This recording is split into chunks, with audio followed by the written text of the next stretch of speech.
ताज्या बातम्यांसाठी महान करेला सबस्क्राइब करा आणि बेल आयकॉनला क्लिक करा। मिरजेत पाण्याने भरलेल्या खड्ड्यात झोपून आंदोलन। आरपीआय आठवले पक्षाच्या अनोख्या आंदोलनाने महापालिकेला जाग आणण्याचा प्रयत्न। 27 तारखेला गणरायाचं आगमन होणार आहे। मिरजेत अनेक चौकात रस्त्यावर खड्डे पडले आहेत। मिरज शहरातून गणपतीची भव्य मिरवणूक निघते। रस्त्यावर पडलेल्या खड्ड्यांमुळे मिरवणुकीला अडथळा होणार आहे।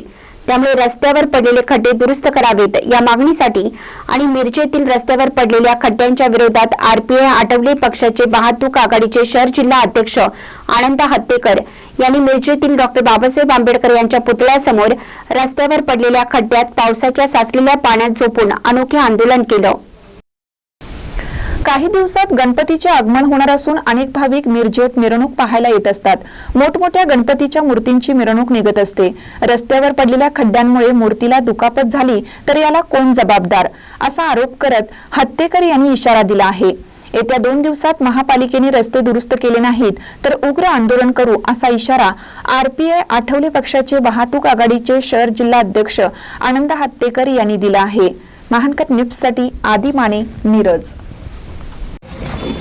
येत्या 27 तारखेला गणपती बाप्पांचं आगमन होणार आहे आणि मिरज शहरामध्ये मार्गावरती भरपूर ठिकाणी खड्डे आहेत। गणेशाचं दर्शन घेण्यासाठी भरपूर बाहेरून नागरिक येतात। त्या खड्ड्यांमुळं अपघात होण्याचंही भरपूर प्रमाण आहे। ते कमी करण्यासाठी त्याची दखल प्रशासनानं घेणार आहेत का हे मला प्रशासनानं उत्तर द्यावं आणि 2 ते 3 दिवसात रस्ते सर्व कामं पूर्ण व्हावीत एवढंच बोलतो आणि थांबतो। गणरायांच्या आगमनाच्या वेळेला मिरवणुका मोठे गणपती बाप्पा येतात आणि त्या गणपती बाप्पांना जर दुखापत झाली तर याचं प्रशासन दखल घेत असेल, जबाबदारी घेत असेल तरी सांगावं।